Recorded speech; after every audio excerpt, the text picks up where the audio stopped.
এটা কি ইয়ে হইব, মানে কালারই এটা নাকি সবুজ বোঝা যায় না তো। পাইয়ে গেছে লাল হচ্ছে না, একটা আছে লাল রঙের, একবারে লাল এখন ভালো হয়েছে না, এটা একটু লাল হয়েছে, এটা লাল হয়েছে, এটা পয়সা গেছে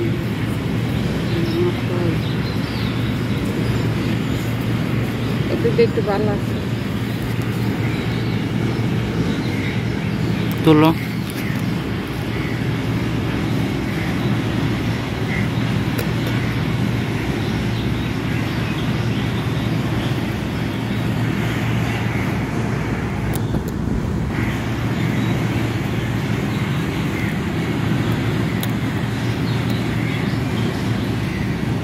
সবুজ গুলি তুলবা, সবুজটা তুলে কি করবো, সবুজটা মিশিয়ে দিলে মানে লাল সবুজ।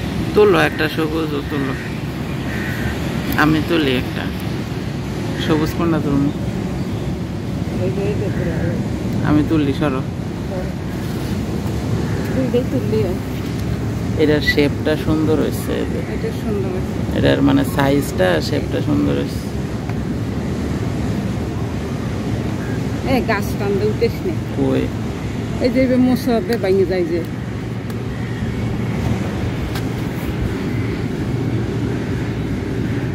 এই যে দর্শক বন্ধুরা দেখতেই পাচ্ছেন, হাতে আছে এখন গাছের ক্যাপসিকাম, নিজের হাতে ছিললাম। আর এই যে এখানে কিন্তু আরো বেশ কতগুলা হয়েছে, লাল সবুজ। তো ক্যাপসিকাম অনেক রকমের হয়, লাল সবুজ হলুদ বিভিন্ন রকমের, কিন্তু আমার কোনো আইডিয়া নাই এই সবুজটাই লাল হয় নাকি হলুদ রঙের আলাদা জাত থাকে, কি থাকে জানি না। তো এর আগেও ক্যাপসিকাম গাছ আসলে লাগানো হয়েছে টবে ছাদে, কিন্তু হয় নাই। তো এবার মাশাআল্লাহ হইল। আর দেখেন আমার ছাদ বাগান থেকে, নরসিংদীর ছাদ বাগান থেকে আপনাদেরকে পরিস্থিতি জানাচ্ছি। আমরা কিন্তু মাশাআল্লাহ ভালো ফসল পেলাম। আর এখান থেকে যে বেগুন গাছ আছে, বেগুন গাছ থেকেও ভালো বেগুন পেয়েছিলাম, যেটা দিয়ে বেগুনি তৈরি করেছি। এখানে আরও বেশ কিছু গাছ আছে। তো পুরো ব্লগটা দেখেন, ছোট্ট একটা ব্লগ, আশা করি আপনার ভালো লাগবে। বেশ কতগুলা গাছ আছে, গাছের মরিচও আছে, মরিচগুলোও তুলবো, শেষে দেখাবো। একটা দুইটা আর ফুল আসছে।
এই যে দর্শক বন্ধুরা দেখতেই পাচ্ছেন, মাশাআল্লাহ গাছে কিন্তু অনেক মরিচ হয়েছে।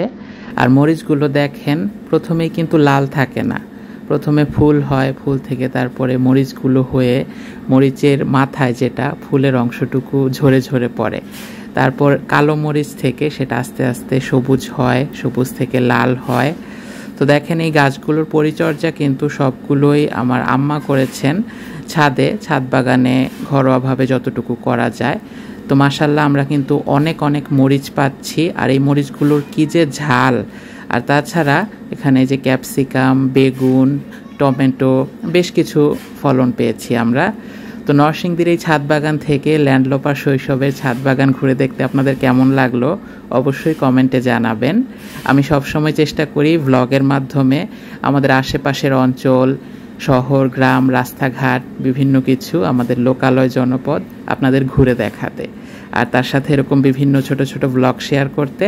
তো দেখেন আমাদের ক্যাপসিকাম এবং এই যে মরিচ শেষের দিকে দেখাচ্ছি। মরিচগুলো গাছ থেকে তোলার সময় আমি ভিডিও ফুটেজ নিতে পারিনি, আম্মা গিয়ে একাই তুলে এনেছেন। তো দেখেন মাশাল্লাহ অনেক মরিচ হয়েছে, কিন্তু ছোট ছোট এই জাতেরগুলো আবার লাল জাতেরও।